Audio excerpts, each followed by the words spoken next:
Hi, welcome back to Mathematic Maths. First of all, I just want to thank you for the 10 subscribers. I'll definitely try to get a few more videos up, and it's been really helpful, all the information you've given me about how to teach better and things like that. But yeah, I really look forward to continuing creating our community and different things like that. But anyway, it's finally time to do the proof of e to the I pi equals -1, Euler's identity. Now in the last few videos, we've done the derivation for cosine and sine of x in the Taylor series function, and then last time we did e to the x and e to the ax for the Taylor series. Now we're going to do the e to the I pi equals -1 and prove that. So we'll start off by using this function here, eax approximates to a to the power n xn over n factorial.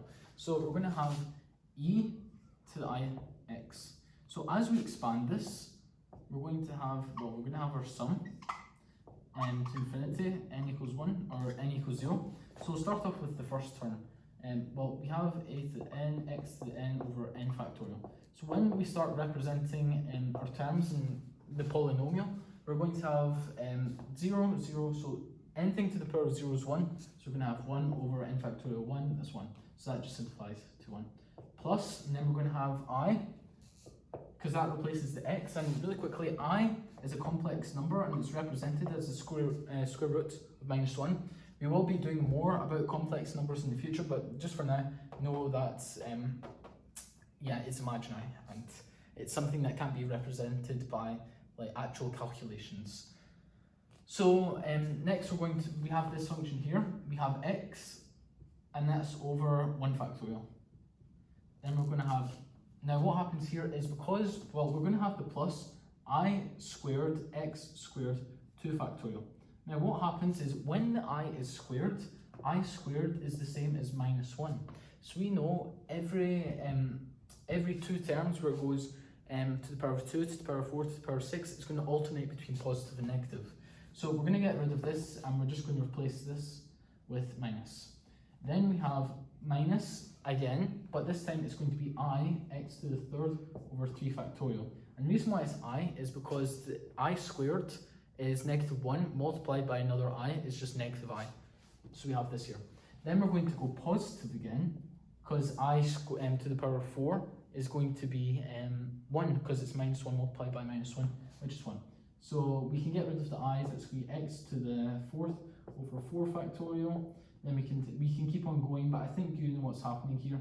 It's just alternating between positive and negative every two terms, and then i's appearing and disappearing, appearing on the odd functions but disappearing on the even functions.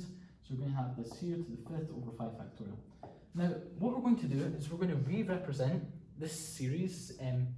We're going to bring all the x's to one side and all the i's to another side. So we're going to have 1 minus x squared over 2 factorial plus x to the 4th over 4 factorial minus x to the 6th over 6 factorial. And that's what the next term would be, minus, and then that's going to be 6 factorial. So we have this term here, and then that is going to be plus. We'll take out the i's on these terms here. So we're going to be left with I, and then we're going to have x, because the 1 factorial just turns to 1. Then we're going to have minus x to the 3rd over 3 factorial, plus x to the 5th over 5 factorial. You can probably guess what's going to happen next, x to the 7th over 7 factorial. Now, and this goes on to infinity. Now, this should be really familiar, because this is an even function and this is an odd function. It's also harmonic because it's going positive, negative, positive, negative. Now what do we know that does that? Cosine and sine. Cosine is the even function, 0, 2, 4, 6, and sine is the odd function, 1, 3, 5, 7. So we can actually replace these terms with sine and cosine. So we're going to do the even function first, cosine of x, plus, then we're going to have I multiplied by sine of x. Now we can say that's equal to e to the ix. Now what we're going to do now is we're going to substitute in a pi for the x. So we have e to the I pi equals, well, we know cosine around point pi is -1, and we know cosine 0 or sine around the point 0 is 0.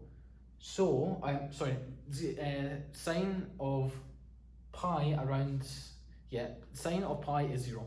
So that turns, that turns to 0. It gets rid of the I, so we're just left with Euler's identity. E to the I pi equals -1. Now, this is an amazing thing to bring together, like all these big terms, e, I pi, and it's so simple, -1, like, it's like e to the I pi plus 1 equals 0. I think that's amazing. Anyway, I want to thank you again for all the support you've given me and all these things like that.